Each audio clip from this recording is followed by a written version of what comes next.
Welcome to the third week of Bay's Bible. We are so glad to have you here with us at the beginning of the church year in Advent. If this is your first week here with us, please check out last week's episode. We've been covering the short lesson of the season of Advent, that Advent is not just when we commemorate the first coming of Christ, it is when we anticipate the second coming of Christ. The first week of Advent, we saw how to prepare ourselves, that is, our minds and our hearts, for the coming of God. In the second week of Advent, we saw how to prepare the way for God, like John the Baptist.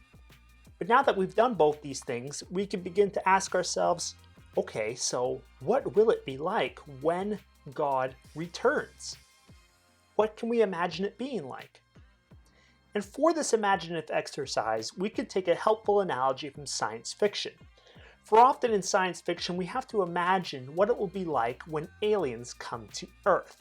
Will they have awesome dance moves? Will they be spoiled brats? Will they just want to go home? Will they take Lady Gaga back to her home planet? Now don't get it twisted. I'm not saying that Christ or angels are aliens, no matter how much the History Channel may want us to think so. What I am saying though is that Christ, while being fully human like us, and thus we share with him a lot of similar traits, is also fully God. God, beyond human comprehension. In fact, theologians say that we have an easier time saying what God is not like, as opposed to what it is that he is like. We could say that God is not hateful. We have a hard time imagining what it really means to say God is loving, because all of our images of loving are human bound, and God transcends those categories. So then, for the third week of Advent, we are given prophecies, visions, imaginings of what it will be like when Christ returns, when Christ, who is fully God, returns and blows apart our human expectations. But what we will also find out is that many of our expectations are not God's expectations, and that God may already be among us, standing as one whom we do not know.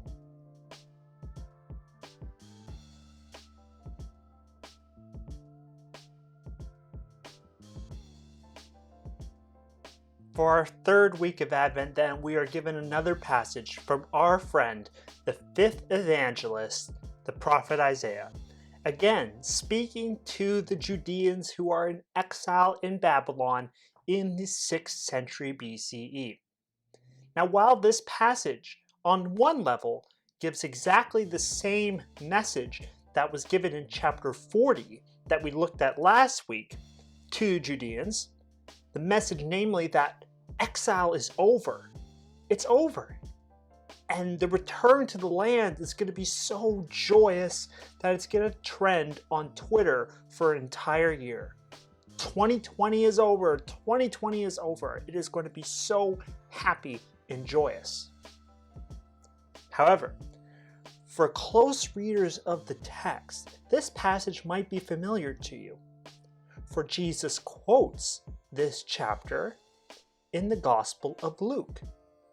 In the Gospel of Luke, Jesus, after returning from a trial in the desert, like John the Baptist. Come on, man. Okay, I can't wink. Jesus, after returning from a trial in the desert, goes into the synagogue, and he preaches at the very beginning of his ministry from this passage in the book of the prophet Isaiah. And he says, "Today this scripture has been fulfilled in your hearing." So while on one level, this passage is about Isaiah proclaiming to the Judeans in exile, exile is over.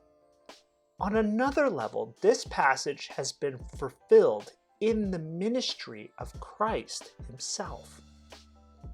But now, let's take a slightly closer look at how Jesus quotes this passage from the book of the prophet Isaiah to see what it is that he quotes, and also very importantly, what it is that he omits.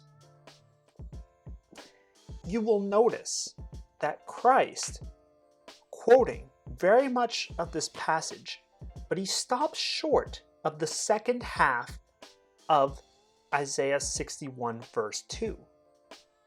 He stops short of saying, the day of vengeance of our God.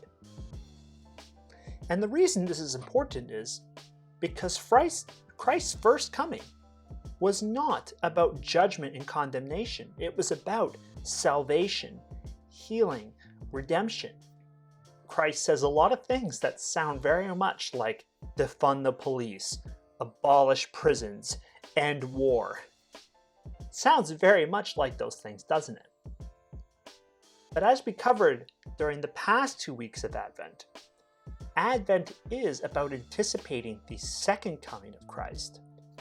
And as we saw with our friend St. Augustine, as well as a passage from 2 Peter, Christ's second coming will be very much about judgment. But there are always two sides to every judgment, aren't there? During my undergraduate days at the University of Toronto, I had a friend who was an atheist, and we were studying the book of Revelation together. And he said that he found the book of Revelation really dark, and pessimistic, and foreboding. And this puzzled me a little bit because I had always read the book of Revelation as very hopeful. It's about God overcoming the powers of darkness. It's about the end of evil in the world. It's about redemption, salvation. So why did my friend think it was so dark and pessimistic?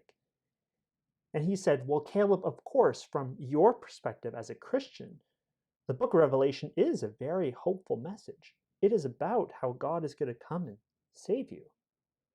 But from my perspective, if the book comes to pass and it's true, I'm going to be on the losing side of the judgment. And I thought, oh, how we see ourselves very much determines how we might read the text. You will notice in this passage from the book of the prophet Isaiah, verses 5 to 7 are omitted. And there's some cool stuff in verses 5 to 7. For instance, the phrase wealth of nations, which is used by the famous political economist Adam Smith when Adam Smith is speaking about his theory of capitalism. However, I warn you about reading verses 5 to 7, because you may not like how those on the other side of the judgment are depicted. But for the remainder of this passage from Isaiah, we see something very, very important: the glorification of God's people. See, Christians, we often talk about to God be the glory, and that is certainly true. But what we see in this passage from Isaiah is that part of what will happen during the second coming is the glorification of God's people. Think of Notre Dame rising from the ashes, Christians repopulating the Middle East, quiet saints like Mother Teresa speaking at the Oval Office. What will it look like when God returns? It will look like the glorification of God's people.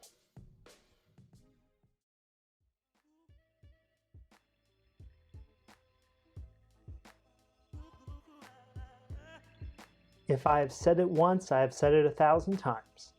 The psalm is the response to the Old Testament reading.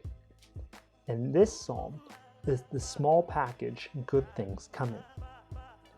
Like other psalms we have explored thus far, there seems to be a difference of verb tenses.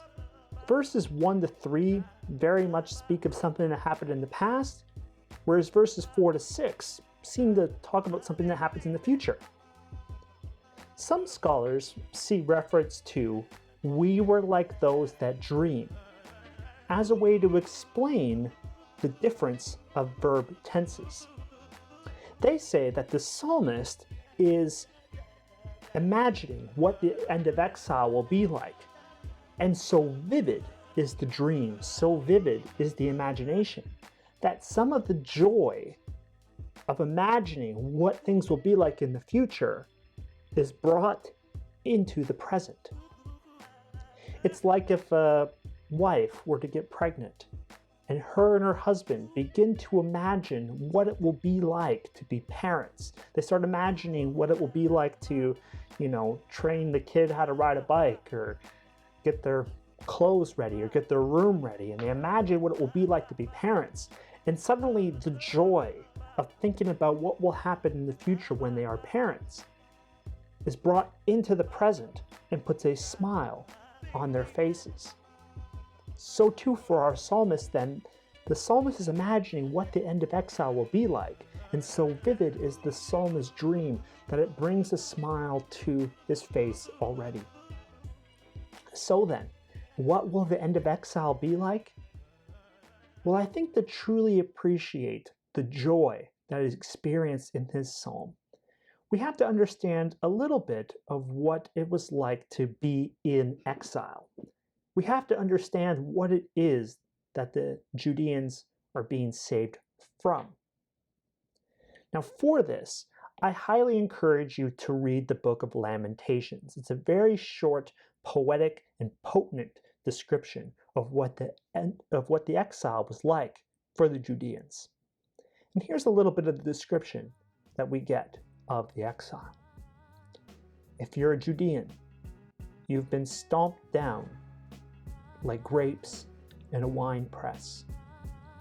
Your vegetable garden has been set on fire like a California wildfire. Those that you normally look to for answers don't seem to have any of them. You would cry, but your eyes have no more water to shed. It is too much work to smile. You have forgotten what happiness is. There is so little food that healthy young men die of hunger. Parents begin to eat their newborns, and older parents and older children begin to eat the elderly. Now, this might seem a little extreme. Cannibalism. Could people be driven to such despair and poverty that it would drive them to cannibalism?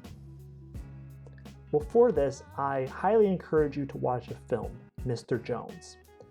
Mr. Jones is the true story of a journalist that uncovers the man-made famine in the Ukraine by the Soviet Union in the early 20th century.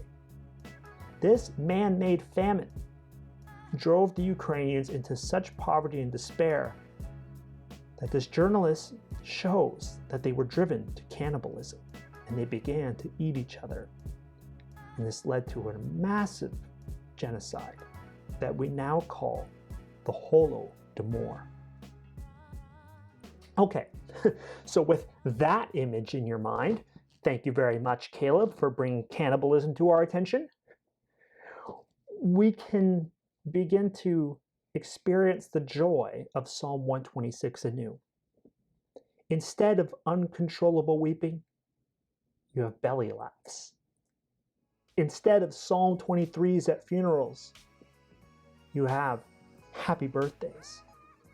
Instead of being the charity case of the world, you are the ones that everyone looks to for hope. And instead of cannibalism, you have so much food that you don't even know what to do with it. We could see this especially in verse 4. Restore our fortunes, O God, like the water courses in the Negev. But what exactly is this a reference to? Well, here is a map of the Negev. The Negev is a mostly desert region with some interesting rock formations like the Grand Canyon. But one important thing to know about the Negev is that the Negev has a lot of what are called wadis.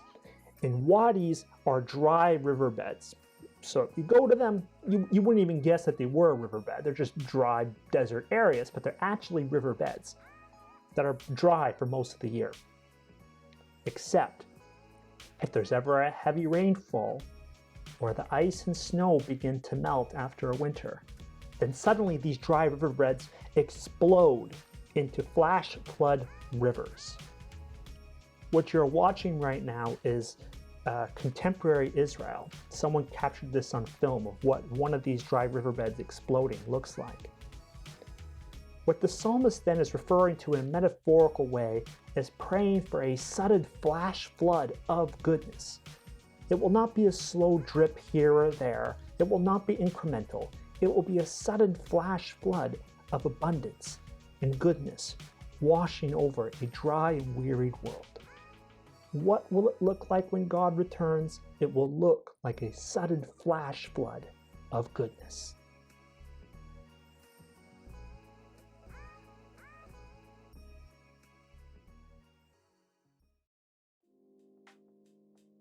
First Thessalonians is thought by scholars to be the earliest Christian writing of the New Testament.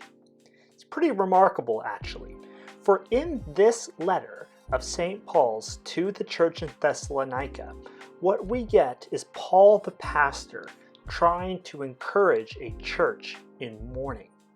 See, many of the early Christians thought that Jesus was going to return any day. So what began to happen in this church in Thessalonica was that some of their members were passing away, and they began to worry, oh no, what are we going to do? Are these people going to miss out? Are they going to miss Jesus coming again? What is it that can be done for them? So St. Paul spends 1 Thessalonians explaining to them a belief that we summarize in the Apostles' Creed as, I believe in the resurrection of the body and the life everlasting. Amen. So what we get then is St. Paul encouraging the church as they await the second coming. It's pretty perfect for Advent, isn't it? But there's also one verse here that is somewhat new for us. Pray without ceasing. Now to begin, it's fair to say that this might be an example of poetic hyperbole, or what we call exaggeration. Meaning Paul might mean pray a lot, and he says pray without ceasing. Like I would say, I've said something 1,000 times, and I don't mean I said it 1,000 times, I mean I said it a lot, but I'm just exaggerating it. That could very well be what's happening in this passage. However, many saints, mystics, and scholars throughout the centuries have desired to take this verse a little more concretely. For them, without ceasing really meant without ceasing. But perhaps what we're misunderstanding is not without ceasing, but what prayer is. Now, for many of these monastic communities, they worked manual labor. So they were kind of like us, where we would think, how can I pray without ceasing? I have to sleep and eat and go to work. And I mean, not the monks, but us, we got to watch Netflix and we got to check our emails. So how do we put these two things together exactly? Well, St. Basil of Caesarea, the 4th century theologian and great monastic, wrote a manual for monks called the Long Rule. And in the Long Rule, he tries to put these two things together. For he points out that Paul himself worked day and night. So how can Paul work day and night, but also pray without ceasing? And this is how he put those two things together. For prayer and psalmody, as also indeed for some other duties, every hour is suitable. That while our hands are busy at their tasks, we may praise God sometimes with our tongues, or if not, with the heart. So for St. Basil, as well as for many other saints of the church, the thing that we're not understanding about this passage is not the without ceasing part. The part we're misunderstanding is what prayer is. Because prayer, first and foremost, is not a movement of the lips. It is the desire to commune and to communicate and to talk with God, to be in relationship with Him. So for St. Basil, to mean pray without ceasing means without ceasing, no matter what it is that you're doing, whether you're working, you're singing, you're eating, whatever it is, to desire to be in communion with God. And indeed, this is what it will be like when Christ returns in the second coming, that we will be able to commune with God always.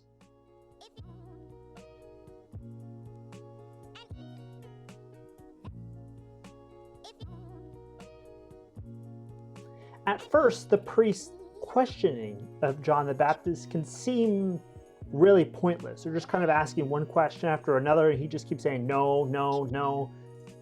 But once we factor in a little bit who John the Baptist was, these questions begin to make a little bit more sense. See, we know from the Gospel of Luke that John the Baptist's father was a chief priest. Zechariah was a chief priest in the temple. So already he's got some social standing. We also learn from Josephus that when John the Baptist started to baptize people in the River Jordan, he's kind of a big deal.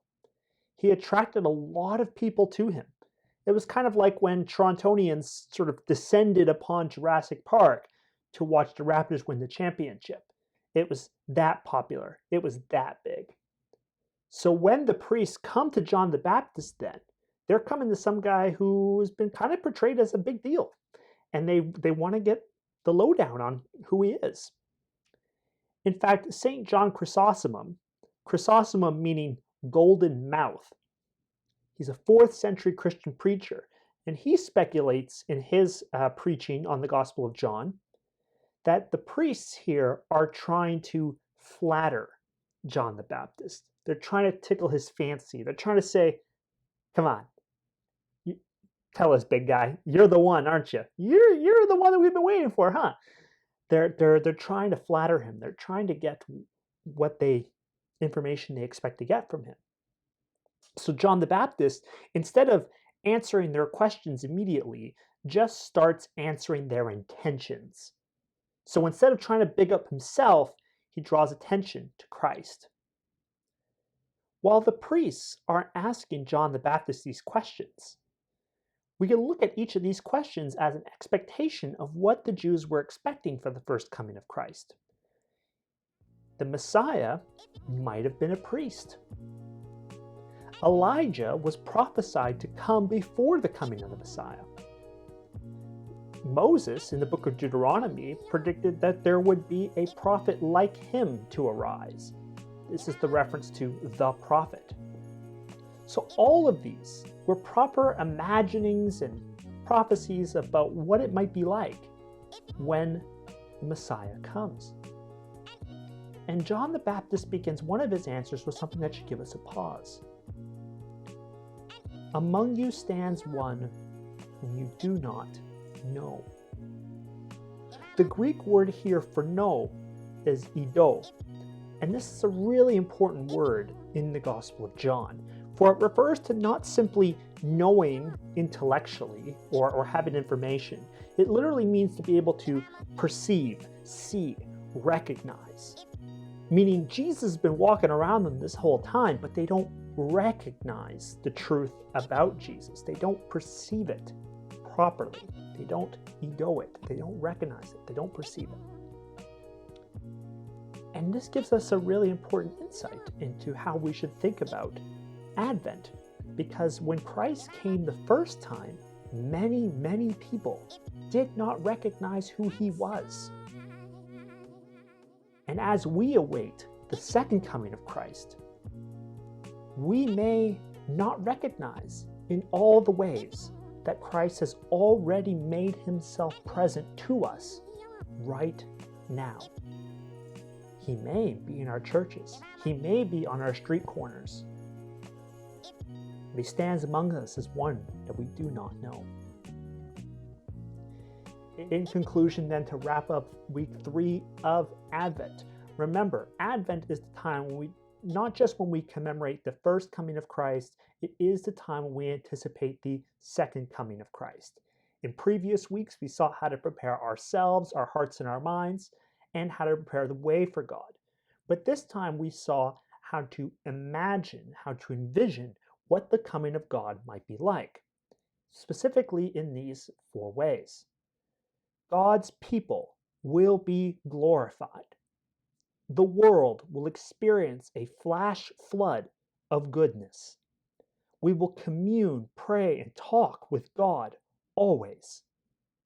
We also get the tantalizing hint that he might already be here. Thanks again for watching this week. We really appreciate it. Please feel free to check out previous videos. Follow us on Instagram, on Twitter, and please consider becoming a Patreon supporter to help support this creative work that we're doing here for the church. Thanks again. We'll see you here next week for the final week of Advent. Blessings.